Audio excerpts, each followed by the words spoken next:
My brother looked across that conference table, slid a single sheet of paper toward me, and said, "You have no rights here. Sign the transfer and go." He said it the way he had said most things to me for the better part of 40 years, with the full, settled certainty of someone who had never once been shown he was wrong, and had long since stopped expecting that anyone would bother to try. He did not raise his voice. He did not have to. Chester had always understood that the real weight of a dismissal lives in its delivery, in the flatness of the tone, in the way the hand pushes the paper across the polished wood without quite releasing it, as though even that small effort belongs to you only at his permission. He did not know that the building he was signing over had belonged to me since March of 2009. He did not know that I was the one who had notarized the instrument, and he did not know that Miriam Oyalaran, the estate attorney sitting 2 chairs to his left with her reading glasses resting on the bridge of her nose, had pulled a county recorder document that morning that was about to make his attorney go extremely quiet. The flagship building on Congress Street was appraised at $3.8 million. The commercial leases it carried generated $22,000 every single month. My brother had been inside it twice, once at the ribbon cutting in 1997, and once to retrieve a jacket he had left in my father's office after a meeting he had attended uninvited. What he never understood was that silence is not surrender. What he never checked was the county recorder. Good day, dear listeners. It's Ren again, and I'm so glad you're here with me today. Before we begin, please take a moment to subscribe to the channel and tap the like button. It helps these stories reach the people who need them. And tell me in the comments which city you're listening from. I love seeing just how far these stories travel. People always say the quiet ones have given up. I have heard this my entire life, in various forms, with varying degrees of kindness. The quiet woman at the back of the room, she must not have much to add. The one who does not contest the seating arrangement at Thanksgiving, she must not mind. The one who takes notes in meetings she was not invited to, well, she is good at that sort of thing, isn't she? Let her keep doing it. I used to let people think that. I am not sure it ever bothered me the way it was supposed to. There is a distinction, you see, a distinction I understood early and held quietly the way you hold a key in your palm when you are walking somewhere dark, between a woman who is silent because she has nothing to say, and a woman who is silent because she understands that the right moment has not arrived yet. My father understood that distinction. He had built an entire property portfolio on it, buying when other people were selling, holding when other people were panicking, filing things correctly and completely, while other people assumed that proximity to a handshake was the same as documentation. He raised me to work the same way. Have you ever met someone who operates that way, who builds quietly, who trusts the record more than the announcement? Those people are easy to underestimate. I think that's the point. He just never told Chester. I had turned 46 the July before my father died. I had spent 11 of those years as the full-time administrative and leasing manager for his 4 commercial properties in Tucson. Before that, I had spent 12 years as a licensed notary and commercial lease administrator for a downtown firm. The kind of job that teaches you, quietly and without ceremony, that the instrument is everything, not the conversation that preceded it, not the intention behind it. The instrument, signed, witnessed, filed, recorded, stamped, and waiting. I knew every lease in my father's portfolio by its renewal date, its square footage, its base rent, its escalation clause. I knew which insurance carrier was listed on the flagship building's certificate of coverage and what the policy limit was. I knew which of the 4 commercial tenants paid on the 1st, which paid on the 3rd, and which needed a phone call on the 7th. I had drafted 11 years' worth of lease renewals. I had coordinated every FAQ inspection, every roof assessment, every accessibility review the city had ever requested. I held an active notary commission in the state of Arizona. In my brother's accounting of what I contributed to the family, I was the one who handled the filing. Chester flew in from Phoenix for the holidays, Thanksgiving, Christmas, the 4th of July. Have you ever watched someone assume ownership of a table they didn't set and a dinner they didn't cook? Chester was very good at that particular performance. He attended the dinners. He presided over the dining room table at the family house in Rincon Heights, the way our mother used to, before she passed, filling the space with his voice, keeping the conversation moving the direction he preferred, pausing only to accept compliments with the brief, practiced modesty of a man who had spent considerable time learning how to appear unassuming. The kitchen table was where I ate, not every year, not dramatically, just that was where things settled, over time the way sediment settles. Chester in the dining room holding court, me in the kitchen talking with our father about the quarterly statements, or about whether the ground floor tenant in the Congress Street building needed a new HVAC compressor before summer, or about the property tax assessment that had come in slightly higher than projected. Those kitchen conversations were the best hours of most of those holidays, if I am honest with you about it. If you have ever had a person in your life who talked to you about the work, really talked, not just assigned it, you know what I mean. My father had a way of talking about his properties that made them feel like living things, like relationships he had chosen and maintained, not assets he had accumulated. He knew the history of every building. He knew which one had flooded in 1979 and which one had housed a print shop for 40 years before the owner retired. He talked about them the way some people talk about their children, with a kind of unsentimental pride, the pride of someone who had paid close attention for a long time and felt entitled to a quiet satisfaction in what he had seen. I shared that feeling. Chester found real estate mildly boring, which he announced at enough family dinners that it became the kind of joke that isn't quite a joke. He preferred the idea of the portfolio to the reality of it, the fact of owning property in downtown Tucson, the weight of it in conversation, the way it landed when he mentioned it to colleagues in Phoenix, the actual work of running it, the lease negotiations, the maintenance logs, the tenant calls at 7 a.m. because the water heater had given out. That was in Chester's accounting. What I was there for. My notary seal sat on the corner of my desk at home, where it had sat for as long as I had operated my own notary practice.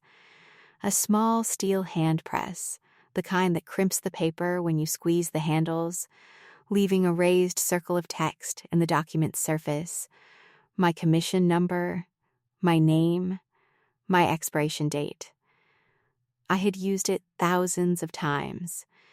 For closing documents, for lease acknowledgments, for powers of attorney, for affidavits, for the occasional trust instrument that needed a witness who was both credentialed and present. It was as unremarkable to me as a stapler. It sat on the corner of the desk. It did its job. I gave it almost no thought. That would change. The first sign arrived quietly, the way the first signs usually do, not as an alarm, but as a small adjustment in the atmosphere that you note and file and do not quite act on yet. In the final 18 months of our father's life, as his health began the slow, uneven decline that the doctors had been predicting for 2 years, Chester's language shifted. It happened gradually enough that I might have missed it if I had not spent 11 years developing the habit of reading documents the way other people read faces. But I did notice it, and the shift was this. Chester began referring to the flagship building on Congress Street as his project, not Dad's building, not the family property, his. Do you know the particular quality of a language shift, the way a person's choice of pronoun tells you what they have already decided? He used the phrase in conversation with his wife. He used it on the phone with someone from his office in Phoenix. I heard it once when he had stepped into the hallway during a Thanksgiving visit and not quite closed the door. He used it twice in my presence, without seeming to notice he was doing it, the way people reveal things they have decided are already settled. He said, "At the kitchen table one Sunday afternoon, my father was napping. I've been thinking about how to handle the Congress Street building once things settle. It's going to need attention." He said, "I've been thinking." Not we. Not Dad and I. I did not correct him in the moment. I went back to the lease renewal I had been drafting and made a note on the margin of my legal pad, a small notation in the shorthand I had used since my notary days, which no one else could read. The second sign was documentary. 3 weeks before my father died, he was at home by then, in the bedroom at the back of the Rincon Heights house, the one that faced the big saguaro that had been growing in the yard since before I was born. I came by on a Tuesday morning to drop off some paperwork and found a letter on the kitchen counter. It was addressed to my father, opened and left face up on the counter the way you leave something you expect to return to. It was from Chester's financial advisor, a man named Darren Schultz, whose firm operated out of Scottsdale. The letterhead was tasteful. The language was careful. The substance of it was a restructuring proposal for what the letter referred to throughout as the Bassett Commercial Portfolio. The proposal outlined a strategy for consolidating the 4 properties under a new LLC, a structure that would, the letter explained, simplify administration and improve transfer efficiency. The new LLC had a named registered agent. The named registered agent was Chester. My name did not appear in the letter anywhere. I set the letter back on the counter. I straightened it slightly so the fold aligned with the counter's edge. I walked down the hallway to check on my father. He was awake, lying with his hands folded on the blanket, looking at the ceiling with the particular stillness he had developed in those last weeks. Not resignation, exactly, but something adjacent to it. A settling. He turned his head when I came in, and for a moment his face changed. Opened, the way it always did when I came into a room. "The Schultz letter is on the counter," I said. "I know," he said. "Chester sent it?" Chester had him send it. He looked at the ceiling again. I sat in the chair by the window. Neither of us said anything for a little while. Outside, the light on the saguaro was the particular gold of a Tucson October morning, the kind of light that makes the whole desert look like it was lit by someone who knew what they were doing. "It's handled, Lenny," he said. Finally, I knew what he meant. I had known since 2009. My father died on a Tuesday morning in October at 6:47, with the light coming through the back bedroom window and the house completely quiet. I was there. Chester arrived the following Thursday. I will say only this about those first 2 days. Grief is a private thing, and I kept mine that way. I did what needed doing. I called Miriam Oyelaran, who had been my father's estate attorney for 15 years. I notified the tenants in all 4 properties, a brief, professional letter, informing them of the ownership transition process and asking them to continue remitting rent to the existing accounts until further notice. I coordinated with the funeral home. I answered the calls that needed answering and let the others go to voicemail. Chester arrived Thursday afternoon, pulling a rolling bag through the front door of the Rincon Heights house, as though he were checking into a hotel he had booked at the last minute. He had retained an attorney before he booked his flight, a detail I learned from Miriam's paralegal, a young woman named Danny, who mentioned it in passing as she handed me the intake forms at the estate office. Chester's attorney was a man named Garrett Phipps, who practiced in Phoenix and specialized in estate litigation. He wore a pale blue tie, and a watch that cost more than 2 months of the ground floor tenant's rent. The estate meeting was 4 days after the funeral, a Thursday morning, amber light through the tall windows on Congress Street. The particular smell of old carpet and legal folders that I had associated with Miriam's office for 15 years. The conference table seated 8. Today there were 5 of us: Miriam, Danny, Chester, Garrett Phipps, and Rochelle, Chester's wife, who had driven down from Phoenix the night before and sat in the corner chair with her coat still on, her hands folded in her lap. Chester sat at the head of the table, not the chair nearest Miriam. The head. He placed Garrett Phipps's summary, a folder, 3 pages, tabbed, on top of Miriam's intake folder. He smoothed the front of his jacket. Then he looked at me across the length of that dark wood table, and he said it. "You have no rights here. You were staff, Lenora, sign the transfer and go." He pushed the paper across the table toward me, a single page, a transfer authorization. I looked at it for a moment. The paper was crisp.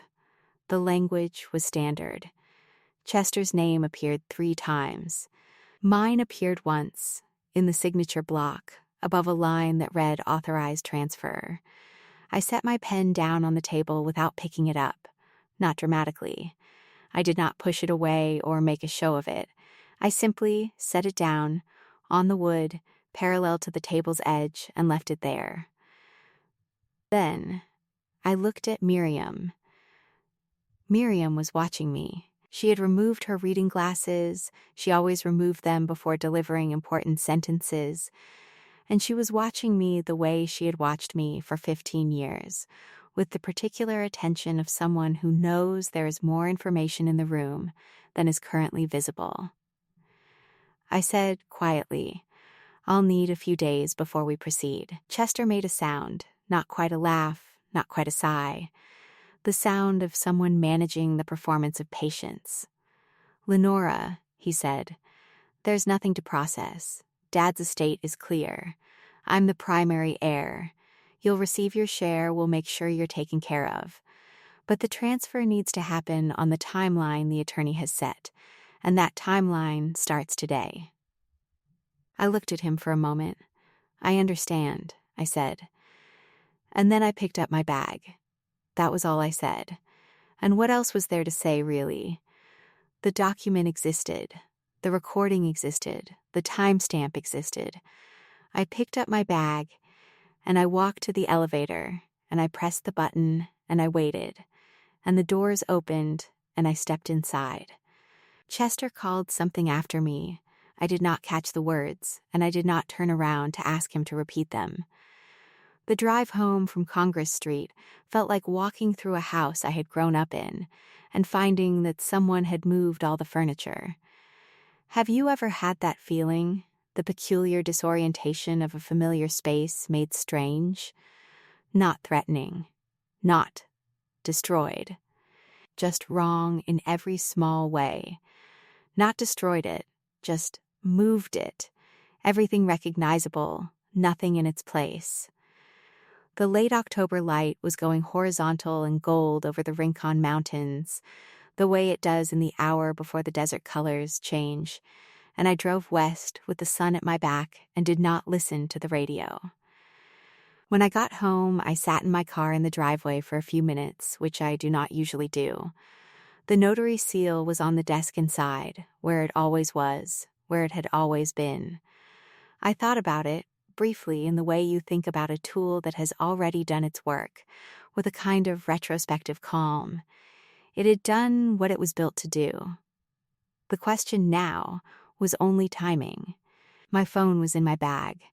I took it out, and I sat there with it in my hands for a moment before I scrolled to voicemail. My father's message was still there. 7 seconds, recorded the week before he died. I had listened to it 4 times in the 2 days between his death and Chester's arrival, and twice more since. I played it again, sitting in the driveway with the windows up and the engine off. His voice. That particular quality of it, the voice of a man who had always been a little quieter than the room expected, a little more considered than the situation seemed to require. "You'll know what to do with it, Lenny. 7 seconds." That was all. I had known since 2009. I had also known, and this was the thing my father had always understood about me, the thing he had trusted me with the same faith he had trusted me with the properties, that knowing is not the same as acting, that acting at the wrong moment costs more than it saves, that patience is not passivity, patience is the long work of being ready. The cost of the moment I was now in was real, and I want to be honest with you about that. Whatever happened next, and I knew, sitting in that driveway, the general shape of what was going to happen next. The structure of my life was about to change in ways that were irreversible. I stood to lose the routine of the back office. I stood to lose the particular comfort of being the person behind the scenes, the one nobody thought to challenge because nobody thought to think about. I stood to lose whatever was left of a functional relationship with my brother, which had been deteriorating for long enough that lose was probably not the right word. I stood to lose my father's house, the dining room, the kitchen table, the saguaro in the backyard, to whatever Chester decided to do with it. What I did not stand to lose was the building on Congress Street that had been settled 14 years ago in a kitchen on a March morning with a trust document and a steel hand press. I went inside. I made tea. I sat at my desk and I looked at the notary seal on the corner and I thought about March of 2009. The specific morning, the quality of the light, the way my father had laid the trust document flat on the kitchen table and smoothed it with his palm before he signed. In March of 2009, my father called me on a Wednesday evening and asked if I could come by the house on Saturday morning. He said he had something he wanted to handle, and he wanted me there when he handled it. He said it in the way he said things, briefly, without preamble, without the performance of significance. If I had not known him for 44 years, I might have thought he was asking me to help him move furniture. I drove over Saturday morning. The sky that day was the particular pale blue of early Arizona spring, not quite warm yet, but with the dry clarity that comes before the heat. My father was at the kitchen table when I arrived, the table where he and I had always talked, the lease renewals spread out in front of him, a cup of coffee, and a document I recognized immediately as a trust instrument. It had been prepared by his estate attorney. Miriam had drafted it, though she was not present that morning, and it was specific and complete. My father had decided, without Chester's knowledge, without a family meeting, without any announcement of any kind, to transfer the flagship building on Congress Street into a revocable living trust. He was naming himself as the initial trustee. He was naming me as sole successor trustee and sole primary beneficiary. He explained his reasoning in the way he always explained things, briefly, without sentimentality, and without any apparent expectation of argument. "You're the one who runs it," he said. "You've run it since the day I handed you the lease files. You know every tenant, every renewal date, every code requirement, every maintenance contract. You know what it's worth and what it costs and what it needs. Chester has never been inside it long enough to learn the name of the man who runs the ground floor shop." He paused. He picked up his coffee. "It should be yours. It has been yours, in every practical sense, since 2011. I'm simply catching the paper up to the reality." I sat across from him for a moment. The morning light through the kitchen window was doing the thing it did in early spring, coming in at the exact angle that lit the surface of the table without quite reaching the corners of the room. "Chester won't accept this quietly," I said. "Chester doesn't need to accept it," my father said. "He needs to not have a legal basis for contesting it. Those are different things, and only one of them requires our attention this morning." I notarized his signature. In Arizona, a notary who is not a party to the transfer is legally permitted to notarize a trust instrument in which she has an interest. I was the named beneficiary, but the instrument was my father's, the grantor was my father, and the notary's role is to verify the grantor's identity and signature, not to be disinterested in the outcome. The requirement is an active commission and a disclosed relationship. I held an active commission.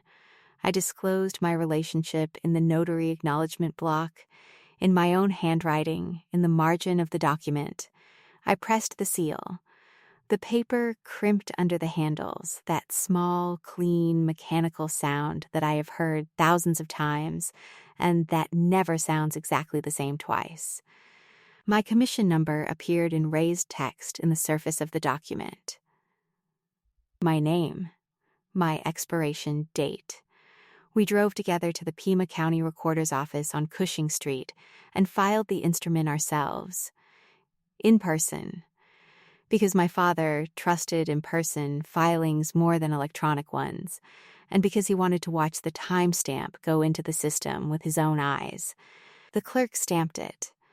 The filing was recorded at 11:42 in the morning on March 14, 2009.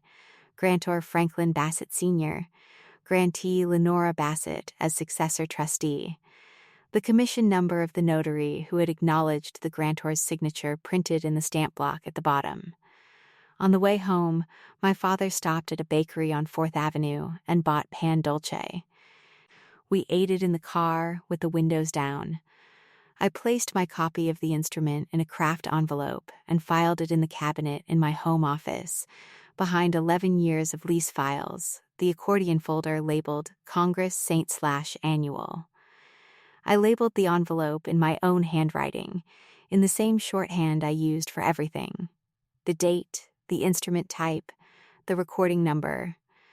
It looked like every other folder in that cabinet. That was, of course, intentional. I went back to work the following Monday. I did not mention the trust to Chester, not at Thanksgiving that year, not at Christmas, not at any of the Thanksgivings and Christmases that followed. I did not mention it to my father's financial advisor, or to the insurance broker, or to any of the 4 tenants. I continued managing the property.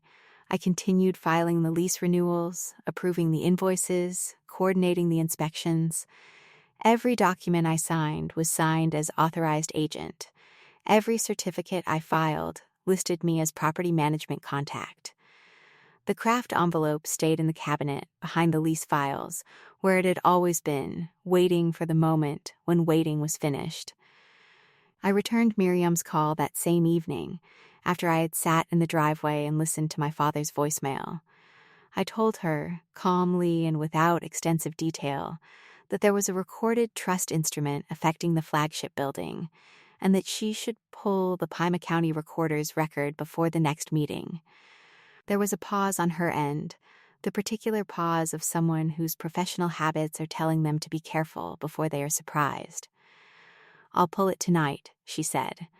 "The recording date is March 14th, 2009, I said. "Grantor is my father. Grantee is me as successor trustee. The notary commission number will match my records." Another pause. "Lenora," she said, and there was something in the way she said it, something that was not quite admiration, because Miriam Oyalaran is not effusive, but was in the territory of recognition. "I'll have the printout before you arrive." I thanked her. I hung up.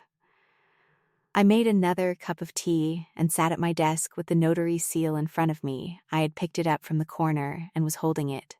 Not quite absently, in the way you hold something that has done what you needed it to do and has more yet to do, and I thought about what the next few weeks were going to look like. They were going to look like documents. Mostly that was fine. I understood documents. Miriam pulled the county recorder's digital record before I arrived at her office the following morning.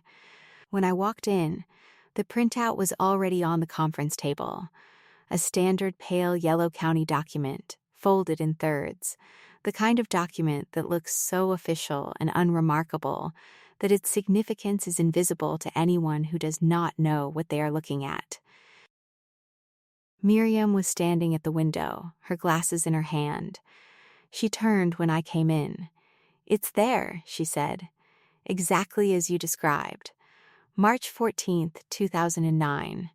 Franklin Bassett Sr. as grantor, Lenora Bassett as successor trustee and primary beneficiary.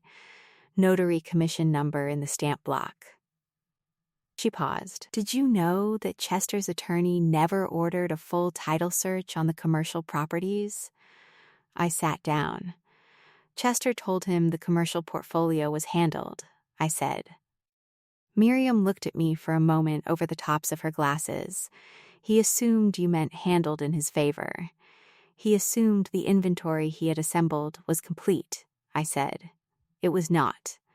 The recorder printout sat between us on the table.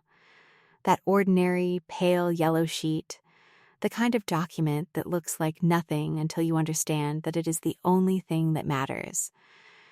The filing date, the grantor, the grantee, the notary's stamp number. The time, 11:42 in the morning, a March day 14 years ago, when my father and I had driven to Cushing Street and watched the timestamp go into the system. Miriam called Chester's attorney that afternoon.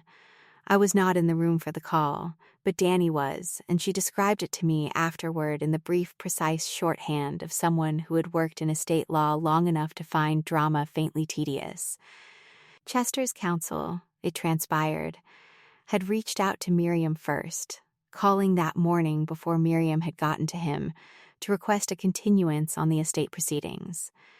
Garrett Phipps wanted 10 days. Miriam granted him 10 days. She is, as I said, precise. She also knows that 10 days is not enough time to undo a recorded trust, and that the granting of a continuance costs her client nothing. I spent those 10 days going back to work. Not because I was avoiding the situation. There was nothing to avoid. The situation was already in progress, moving the way legal processes move, methodically, without much regard for what anyone wants it to do. But the Congress Street building still had 4 commercial tenants. 4 tenants meant 4 sets of needs. My father had died 6 days ago. No one had yet confirmed to those tenants that the management of the property was stable and continuous. So I made calls. I sent emails. I met with the ground floor tenant, the woman who runs the alterations shop, who has been there for 9 years, a small, particular woman named Gloria, who always has pins somewhere on her person, and who had known my father well enough to attend the memorial. And I told her, without technical detail, that the property's administration would continue without interruption. She looked at me over the counter of her shop, the glass top covered in fabric samples, the back wall hung with half-finished garments on their hangers, and she said, "Your father told me years ago that you were the one who really ran things." I thanked her and told her I would be in touch about the lease renewal in February. Chester's counsel spent those 10 days in a different kind of work. What Garrett Phipps did, in those 10 days, was attempt to locate a legal basis for an undue influence challenge. Undue influence, the argument that a grantor was manipulated or coerced into signing a trust instrument by the beneficiary, is the most available avenue when a recorded trust is the obstacle, and it has a real standard. The challenger has to show a pattern of exploitation, a diminished grantor, and a benefit to the influencing party that came at the grantor's expense. To make that case, Phipps needed to find evidence that I had manipulated my father into creating a trust that benefited me. What do you think he found instead?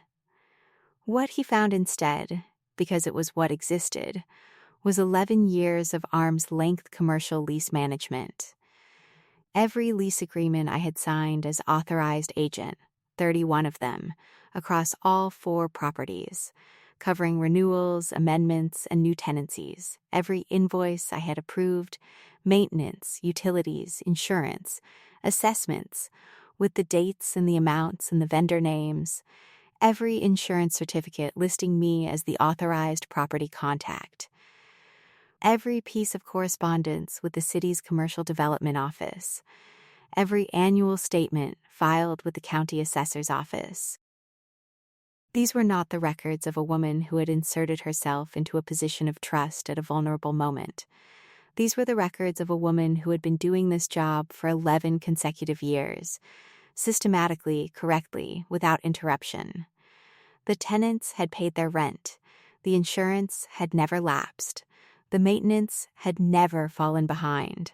The building had appreciated from its 2009 assessed value of $2.1 million to its current appraised value of $3.8 million. 11 years of competent management leave a clear mark on a building's financials. They also leave a clear mark on a county's records. There was no transaction between a vulnerable grantor and an opportunistic beneficiary. There was a father who had watched his daughter run his property for 11 years and had decided with full capacity and full deliberation that the paper should match the reality. The undue influence challenge was withdrawn before it reached the preliminary hearing. But before it was withdrawn, Phipps made one last attempt. On the 7th day of the continuance, a Wednesday, he called me directly. Not through Miriam, not through her office. He called my personal number, which he had found on one of the lease documents where I was listed as the management contact. He was polite. He was also, in the way of attorneys who know their position is weakened but have not yet been instructed to concede, careful. He said he wanted to discuss the trust instrument informally, before the meeting, to understand the full context of its creation. He said it in the way attorneys say things they hope will sound like reasonable inquiry and not like a last attempt to find a soft spot.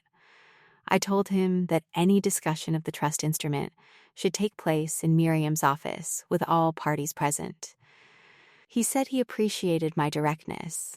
I said I appreciated his call. We hung up. I noted the call in my log. I sent Miriam a brief email describing the substance of it. She replied in 4 words. Noted. See you Thursday. Then the phone rang. It was Miriam, on a Tuesday evening, 2 days before the 10-day continuance expired.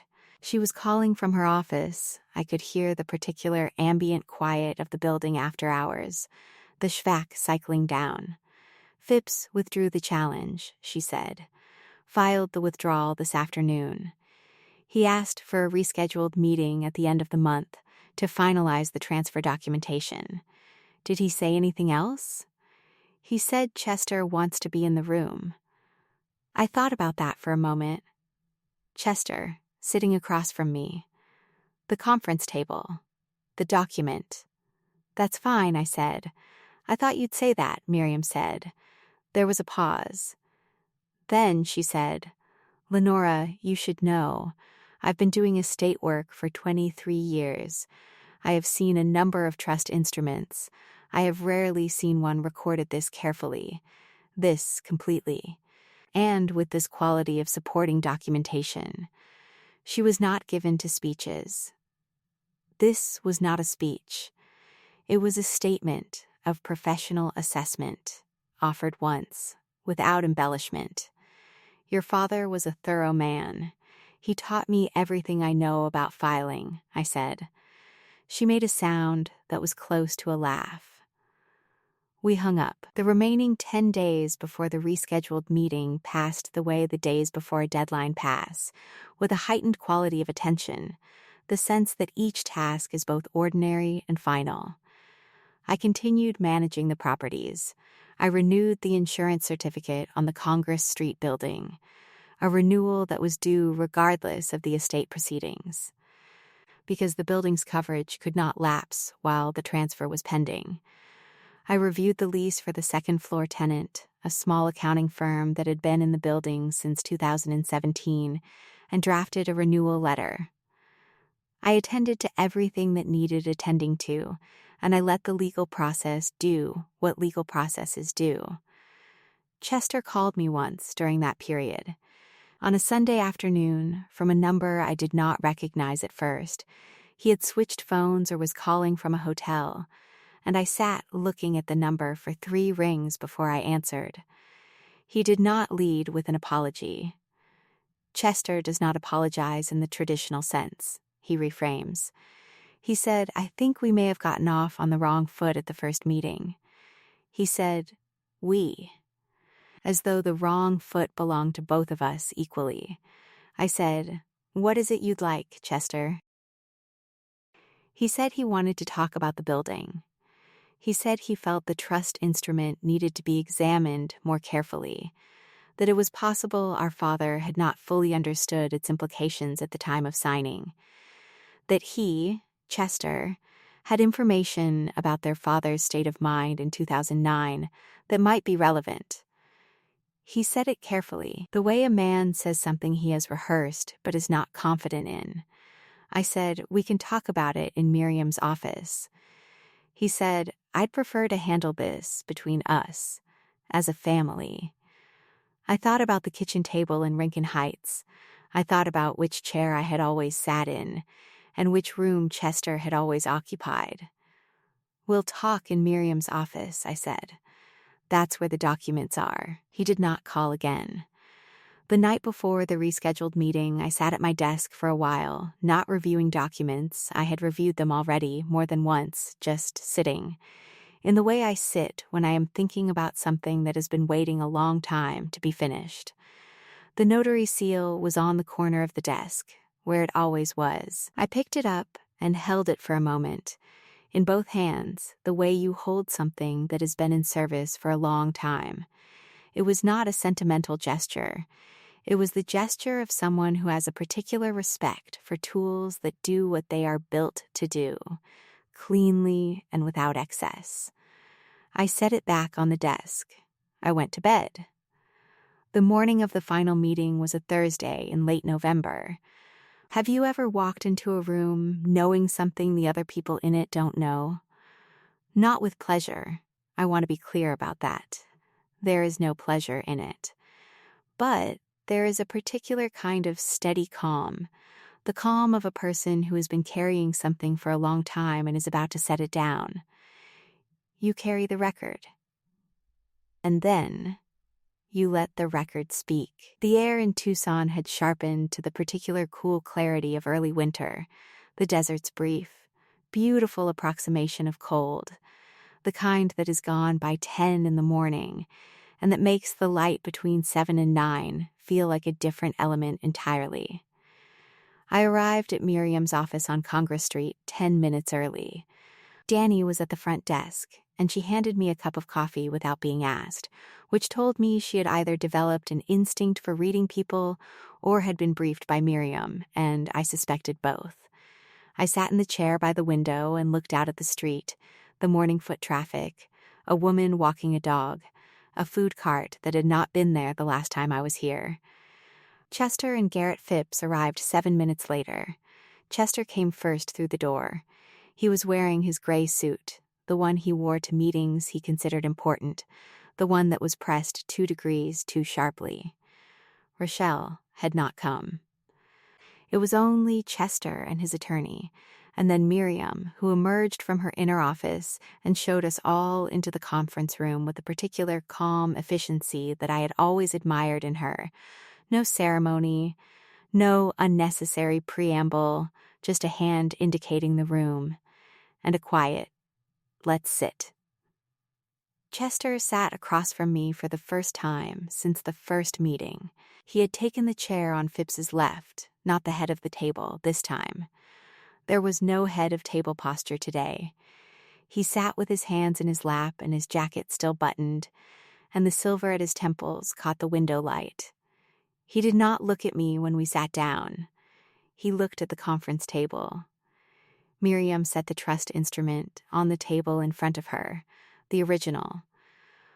In its craft envelope, the one I had retrieved from behind the lease files in my home office and brought in the previous week. Beside it, she set the county recorder's printout, the pale yellow sheet folded in thirds. She set her reading glasses on her nose. She opened the trust instrument to the first page. "I'm going to read the instrument from the beginning," she said. "I'd like everyone in this room to hear it in full." Garrett Phipps made a note on his legal pad. Chester's jaw moved, slightly, the way a jaw moves when a person is regulating something. Miriam began reading. A trust instrument is, in its structure, not a dramatic document. It proceeds in careful legal language through a series of definitions and declarations: the name of the trust, the date of formation, the identity of the grantor, the identity of the initial trustee, the description of the trust property, the powers of the trustee, the succession provisions.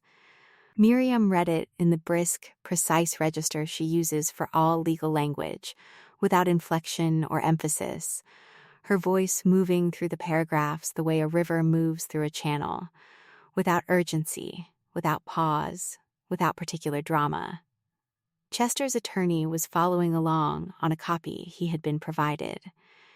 Chester did not have a copy. He sat with his hands in his lap and looked at the table. When Miriam reached the beneficiary designation, the paragraph identifying the sole primary beneficiary upon the grantor's death, she paused. Not for effect, which she would not do. She paused the way she always pauses before an important sentence, because she is precise. And precision requires that the mind arrive at the destination before the voice. Then she continued. Chester's attorney made a note. Chester looked up from the table. Miriam continued to the end of the instrument, and then she turned to the notary acknowledgement block, the paragraph at the bottom of the final page, below the grantor's signature, where the notary's identification appears. The notary acknowledgement, she said, identifies the notary as Lenora Bassett, Arizona Notary Commission, number 554871, whose commission was active at the date of this instrument, and whose stamp appears in the document seal block at the bottom of this page. She paused.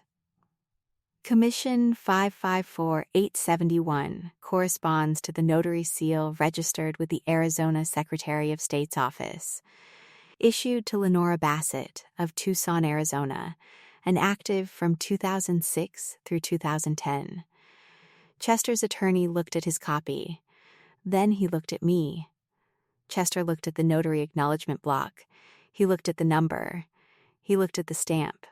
Then he looked up, across the table, at me. I did not look away. I held his gaze the way you hold something that has been a long time coming, steadily, without performance, without any particular expression beyond the composed attention of someone who has been waiting in this room for 14 years. He looked away first. His eyes moved down to the table, then to the window, then to his attorney's notepad. His chair did not scrape backward. That is not quite what happened. What happened was subtler than that, and in some ways more complete. His posture changed.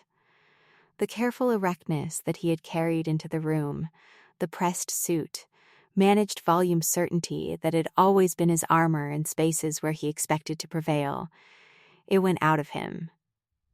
Not all at once, and not loudly. It went out of him the way the air goes out of a room when a window is opened on a cold morning, gradually, and then completely, and leaving the room entirely different from what it had been. He did not sit down mid-sentence. He had stopped speaking some time ago. Garrett Phipps set his pen down on the legal pad. He cleared his throat. "We have no further basis for challenge," he said. The room was quiet for a moment. The ambient sound of Congress Street filtered through the window. A truck, a conversation, the ordinary noise of a Thursday morning in late November. Miriam removed her reading glasses. Chester picked up the trust document from the table. He looked at it for a moment, held it in both hands, the way you hold a thing you had expected to control and are understanding, for the first time, that you cannot. Then he set it back down. He stood. He walked to the door of the conference room. He opened it. He walked to the elevator, and he pressed the button, and he stood with his back to all of us while he waited. The elevator arrived. The doors opened. He stepped inside. The doors closed. Garrett Phipps gathered his papers. He thanked Miriam. He nodded at me, a brief professional nod, the nod of a man acknowledging a situation he had not anticipated but could not argue with. Then he left. Miriam and I were alone in the conference room. She removed her reading glasses and set them on the table in front of her. She looked at me for a moment. "Shall we schedule the transfer?" she said. "Yes," I said. "We shall." The flagship building on Congress Street transferred to me as successor trustee 40 3 days after my father's death. 43, not 45, because Miriam runs a tight office and I provided the documentation cleanly, and there was nothing left to contest. The transfer recorded with the Pima County Recorder on a Monday morning in late December. On a day when the air was cool and the mountains east of the city had the particular blue-gray clarity they take on when the temperature has dropped overnight. The $3.8 million property, carrying $22,000 a month in commercial lease income, passed out of probate entirely, because it had always been outside probate, because that was the point of the trust. Because my father had understood exactly what he was doing when he sat at the kitchen table on a March morning and smoothed a document with his palm. I drove past the building on the afternoon of the transfer day, not to go in, just to see it. The terracotta facade, the ground floor windows, the light on the brick in the December afternoon. Gloria had a garment in the window, a winter coat in a deep green that caught the light. The second-floor tenants' lights were on. The building looked the way it always looked, occupied, maintained. Itself, I sat in my car outside for a few minutes, which I do not usually do. What does it mean, do you think, to inherit something from someone you have lost? Not the object, the responsibility. The weight of it. My father was gone, and the building was heavier without him in it. That is the honest accounting of it. The financial reality, the $3.8 million, the $22,000 a month, the 4 tenants, the lease renewals coming in February. That reality was real, and it was mine, and I did not minimize it. But the reason the building had existed, the reason it had been maintained as carefully as it had, the reason my father had come to the kitchen table on that March morning with a trust document and a purpose, that reason was gone, and no legal instrument changes that particular fact. Chester's counsel's undue influence challenge had been withdrawn, as I have told you. Chester received his share of the probate estate in full, the 3 residential properties, which the estate valued collectively at $1.4 million, and the liquid accounts, which totaled approximately $890,000 net of estate costs. His share of the probate estate was real and substantial. He did not contest the final distribution. He stopped calling. I did not call him either. What would we have said? Some things end not with a final conversation, but with a silence that both people understand and neither one disputes. In the spring, I renewed 2 of the 4 commercial leases. The ground floor lease, Gloria's alterations shop, I renewed for 5 years, with a modest rent increase and a tenant improvement allowance for new fitting room fixtures. Gloria brought me a box of pan dolce when the papers were signed. I recognized the bakery name on the box. It was the same one my father had stopped at on the way home from the recorder's office in March of 2009. I ate one at my desk, with the notary seal on the corner where it always was, and I thought about that morning, the pale blue sky, the kitchen table, my father's handwriting on the signature line, the small, clean sound the press makes when the paper crimps. The building is mine. The notary seal is on the corner of my desk. My father's voicemail is still on my phone. I have not deleted it. I do not intend to. How do you delete 7 seconds that contain everything? The thing about doing the work, truly doing it, correctly and consistently and without announcement, is that the work leaves a record. Dated, signed, filed, waiting, Chester believed that what was unannounced was also unreal. He believed that the loudest presence in a room was the one with authority, and that authority, once assumed, does not require documentation. He was wrong about all of it. He had been wrong about it since March of 2009, when I pressed a steel seal into the surface of a trussed instrument and drove to Cushing Street and watched the timestamp go into the system. The quietest instruments are often the ones that hold the most. If you had been in that conference room, dear listeners, if someone had slid a paper across the table and told you to sign it and go, would you have picked up the pen? Tell me in the comments. And if you know someone who has always been the one who showed up, who did the work, who filed the things correctly, and let someone else take the credit, share this story with them. Thank you for listening.